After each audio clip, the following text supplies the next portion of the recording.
رجب کا مہینہ عبادت کا بھی مہینہ ہے اور زیارت کا بھی مہینہ ہے۔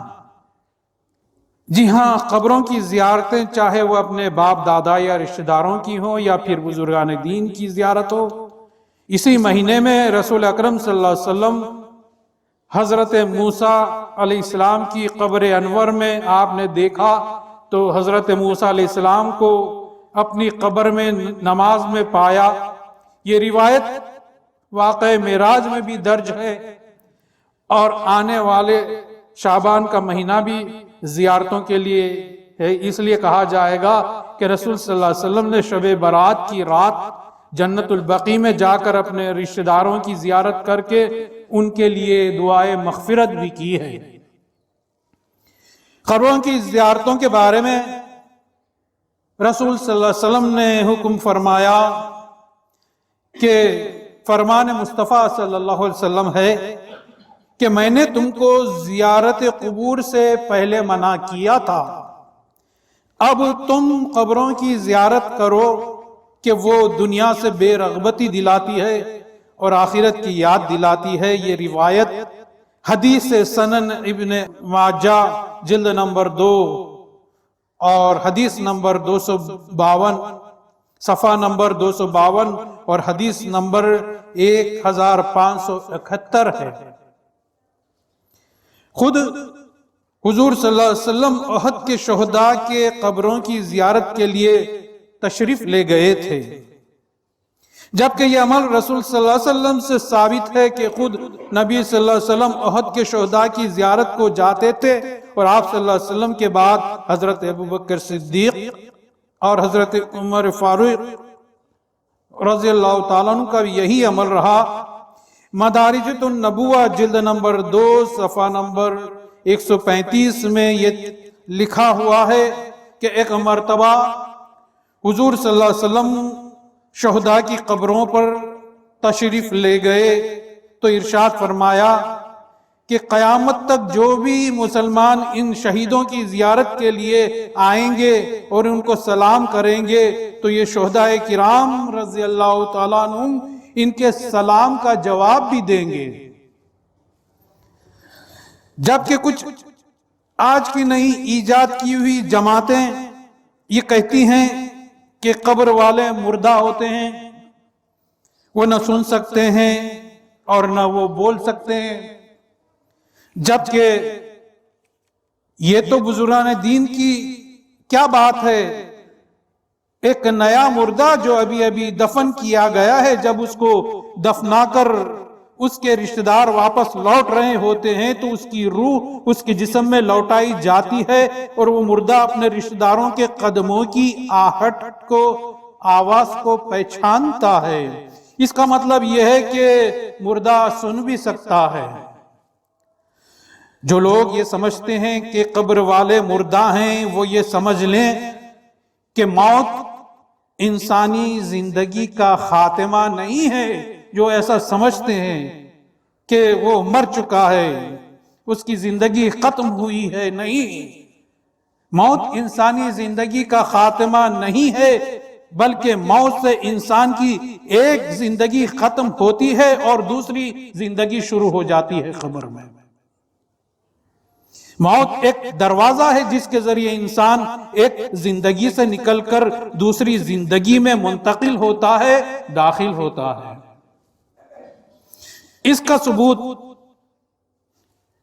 اگر قرآن سے دے رہا ہوں، جس کے ذریعے کوئی بھی مسلمان اس کے الگ معنی بدل نہیں سکتا۔ قرآن مجید میں موت کے بارے میں فرمایا کلو نفس ذائقۃ الموت، ہر شخص کو موت کا مزہ چکھنا ہے۔ یہ مزہ، یہ ذائقہ یعنی لذت اور ٹیسٹ، مزہ، اگر ہم کوئی کھٹی یا میٹھی چیز کھاتے ہیں تو زبان پر ایک ذائقہ کچھ دیر کے لیے آتا ہے، ذائقہ یا لذت کچھ دیر کے لیے ہوتا ہے۔ اگر ہم نے کوئی میٹھی چیز کھائی تو میٹھے کا ذائقہ زبان پر ہوتا ہے، اسی وقت اگر ہم کھٹی چیز کھا لیں تو زبان پر میٹھا ذائقہ ٹیسٹ ختم ہو کر کھٹا ذائقہ شروع ہو جاتا ہے۔ اگر زبان پر سے ذائقہ یا لذت کو ختم کرنا ہے تو اگر ہم پانی پی لیں تو زبان پر سے کھٹا یا میٹھا ذائقہ ختم ہو جاتا ہے، اس کا مزہ ختم ہو جاتا ہے۔ اسی طرح موت بھی ایک ذائقہ اللہ نے فرمایا ہے، ذائقۃ الموت، ذائقہ ٹیسٹ فرمایا ہے، جو کچھ دیر کے لیے موت آتی ہے اور زندگی کے ذائقے کو ختم کر کے چلی جاتی ہے۔ اب ایک زندگی کا ذائقہ ختم اور دوسری زندگی کا ذائقہ شروع۔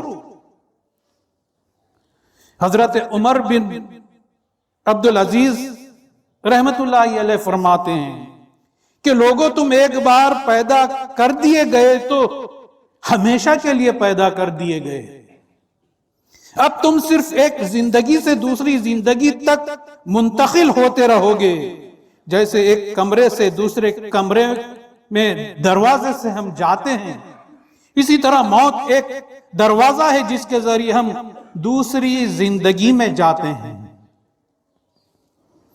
ان قبر والوں کی زندگی میں ہماری روحیں لوٹائی جاتی ہیں، ان کی روحیں لوٹائی جاتی ہیں۔ پیر نادان لوگ کہتے ہیں کہ تم کن قبروں کی زیارتیں کرتے ہو، یہ لوگ تو مردہ ہیں، حالانکہ قرآن و حدیث نے ثابت کر دیا کہ وہ مردہ نہیں ہوتے، وہ تو رشتہ داروں کے قبروں کی قدموں کی آہٹ کو بھی پہچانتے ہیں۔ حدیث نے ثابت کیا، قرآن کی آیتوں سے ثبوت مل گیا، مگر نہ ماننے والے وہ کہتے ہیں کہ ہم قرآن سے مانتے ہیں، حدیث سے مانتے ہیں، مگر ان کو قرآن سنایا جائے یا حدیث بھی سنایا جائے تو وہ نہیں مانیں گے۔ حالانکہ ایمان کا تقاضا تو یہ ہے کہ وہ جس چیز کا ثبوت مانگتے ہیں انہیں مل جائے تو مان لینا چاہیے، نہیں مانیں گے۔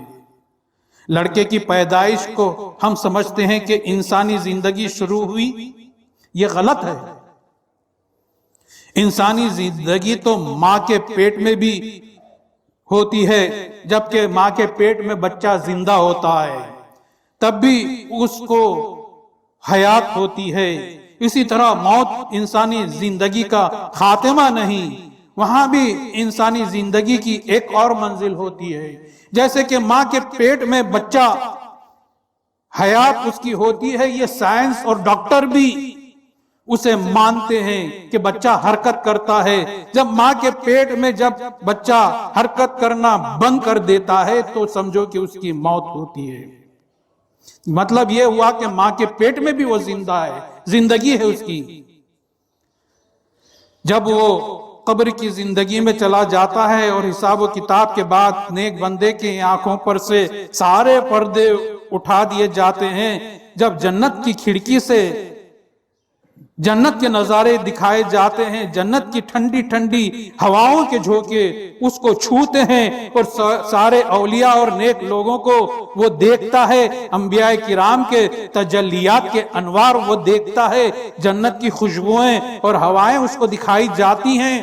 پھر اس سے کوئی کہہ دے کہ اے مرد مومن آ پلٹ کر پھر دنیا میں تجھے لے جائیں، تو وہ کہتا ہے خدا کی قسم جب تک اس دنیا میں تھا خبر نہ تھی کہ اصل دنیا تو یہ ہے، وہ دنیا تو میرے لیے قید خانہ تھا۔ جس کو ہم اس دنیا کو اپنی زندگی کا مقصد سمجھتے ہیں، مگر مرنے والے سے پوچھو کہ وہ کہتا ہے کہ وہ دنیا تو میرے لیے قید خانہ تھا، پھر وہ پلٹ کر دنیا میں آنے کا نام نہیں لیتا، جبکہ ہم دنیا میں آنے والے وقت کے بھی جو ہے سارے نظام بنائے چلے جاتے ہیں۔ اس لیے اولیاء کرام جن کی ہم زیارت نہیں کرتے، وہ اپنی باطنی آنکھ سے اس دنیا کی کیفیت کو دیکھ چکے ہوتے ہیں، اس لیے ترک دنیا کر لیتے ہیں۔ اور مرد مومن اس دنیا سے جاتے ہیں تو مسکراتے جاتے ہیں اور ان کی پیچھے والے روتے رہتے ہیں۔ اب کچھ نادان تو کم علمی کی بنا پر بے دھڑک کہہ دیتے ہیں کہ اولیاء اللہ کے مزار پر جانا شرک ہے، اور ہم مان بھی لیتے ہیں، اتنی آیتیں اور حدیثیں سننے کے بعد بھی ہمارا ایمان اور عقیدہ کتنا کمزور ہوتا ہے کہ بعد میں کوئی پھر دوسری دلیل کر دے تو ہم اسے بھی مان لیتے ہیں۔ یہ کیسا ہمارا ایمان ہوتا ہے۔ وہاں قبروں پر جھکنا شرک ہے میرے دینی بھائیوں۔ جھکنے سے مراد ان کے ذہن میں سیدھے سیدھے سجدے کا تصور ہوتا ہے، مگر یاد رکھیے کوئی بھی مسلمان سوائے اللہ کے کسی کو سجدہ نہیں کرتا، چاہے وہ نمازیں پڑھتا ہو یا نہ پڑھتا ہو۔ لا الہ الا اللہ کا جس نے کلمہ پڑھ لیا وہ سوائے اللہ کے کسی کو سجدہ نہیں کرتا۔ ہاں اس کی نیت سجدے کی ہوتی ہے تو پھر وہ اللہ ہی کو سجدہ کرتا ہے۔ حضرت عثمان ابن مسنون رضی اللہ تعالیٰ عنہ وہ پہلے مہاجر ہیں جو مدینہ شریف میں دفن ہوئے، اور وہ بھی جنت البقیع میں دفن ہوئے، پہلے مہاجر جو دفن ہوئے جنت البقیع میں۔ حضور صلی اللہ علیہ وسلم نے اپنے دست مبارک سے اپنے ہاتھ سے ان کی قبر کے سرہانے پتھر لگایا تھا۔ ان کی پرہیزگاری ایسی تھی کہ اسلام سے پہلے بھی جبکہ شراب حرام ہونے کا ابھی حکم نہیں آیا تھا تب بھی کبھی آپ نے شراب نہیں پی۔ آپ نے ہجرت کے 30 مہینے بعد شعبان کے مہینے میں وفات پائی۔ آپ کی میت رکھی ہوئی تھی، حضور صلی اللہ علیہ وسلم آپ کی میت کے قریب تشریف لائے اور آپ صلی اللہ علیہ وسلم نے آپ کے جسم اطہر کو چوما، بوسہ دیا۔ اگر میت کو چومنا بدعت یا شرک ہوتا تو نبی صلی اللہ علیہ وسلم یہ عمل نہ کرتے۔ اتنا ہی نہیں، اور ایک حدیث یہ بتلاتی ہے کہ ایک شخص کو نبی صلی اللہ علیہ وسلم نے فرمایا کہ اگر تیری ماں مر چکی ہے تو جا اور تیری ماں کی قبر کی پنگھاتی کو بوسہ دے، تجھے جنت کی دہلیز چومنے کا شرف حاصل ہوگا۔ کیا اس حدیث سے بھی کوئی انکار کر سکتا ہے؟ جو چومنے کو قدموں کو چومنے کو شرک اور بدعت کہتے ہیں، کیا نبی صلی اللہ علیہ وسلم نے ہم کو شرک سکھلایا ہے یا اس حدیث سے وہ انکار کر دیں گے؟ اس بنا پر اولیاء کرام کے قدموں پر چومنا نیت سجدے کی نہیں، سجدہ صرف یاد رکھیے ایک اللہ وحدہ لا شریک کو کیا جاتا ہے۔ اس نیت سے بزرگان دین کے قدموں کا تصور کر کے چومنا، اس پر الزام دھرنا کہ پتھر کو بوسہ دے رہے ہیں، یہ غلط تعویل ہے۔ تو یہ وہی مثال ہوئی، کوئی غیر مسلم مسجد میں آ کر دیکھے تو وہ یہ کہہ سکتا ہے کہ یہ مسلمان تو کسی کے سامنے جھکنے کو شرک کہتے ہیں، مگر ہم نے مسجد میں جا کر دیکھا یہ مسلمان ایک دوسرے کے پیچھے ایک دوسرے کو سجدہ کر رہے ہیں۔ جب جماعت کی نماز ہو رہی ہے تو کیا عالم ہوتا ہے، صفیں ہوتی ہے، ایک صف کے پیچھے جو پیچھے والی صف ہوتی ہے وہ کہاں پر سجدہ کرتے ہیں؟ سارے جو آگے کھڑے ہوئے ہیں نمازی ان کے ہی تو پیچھے سجدہ ہوتا ہے۔ یہ سارے کے سارے امام کو سجدہ کر رہے ہیں، حالانکہ سجدہ کسی کے بھی پیچھے ہم کر رہے ہوتے ہیں، مگر ہماری نیت صرف ایک اللہ کو سجدہ کرنے کی ہوتی ہے۔ اس لیے سبھی ظاہری چیزوں کو دیکھ کر شرک کہہ دینا بالکل بے بنیاد دلیل ہے۔ یہ مہینہ ہمارے لیے خیر خیرات عبادت کا مہینہ ہے، تو ہم کو چاہیے کہ اپنے مرحوم رشتہ داروں اور اپنے باپ دادا اور بھائی بہنوں کی زیارت کریں، بزرگان دین کی زیارت کریں، وہاں سے روحانی فیض پائیں، ان کے لیے دعائیں مغفرت کریں۔ اگر آج ہم زیارت کے ذریعے اپنے باپ دادا کی مغفرت کی دعا کریں گے تو کل ہماری اولاد بھی ہم سے سیکھ کر ہمارے لیے دعائیں مغفرت کرے گی۔ اسی طرح بزرگان دین کی زیارت بھی ہمارے لیے باعث برکت ہے اور حضور صلی اللہ علیہ وسلم کی سنت ہے۔ اللہ رب العزت سے دعا ہے کہ بطفیل رسول مہدی ہمارے مرحوم رشتہ داروں کی اللہ تعالی مغفرت فرمائے اور ہمارے لیے ہماری آنے والی آخرت کو سنوار دے اور خاتمہ ہمارا ایمان پر فرمائے، اور ہماری اولاد بھی ہم سے یہ نصیحت لے کر جائے کہ بزرگان دین کی زیارت کرنا کوئی شرک اور بدعت نہیں۔ آمین ثم آمین۔ بارک اللہ لنا ولکم فی القرآن العظیم ونفعنا وإیاکم بالآیات والذکر الحکیم، انہ تعالی جواد ملک بر رؤوف الرحیم۔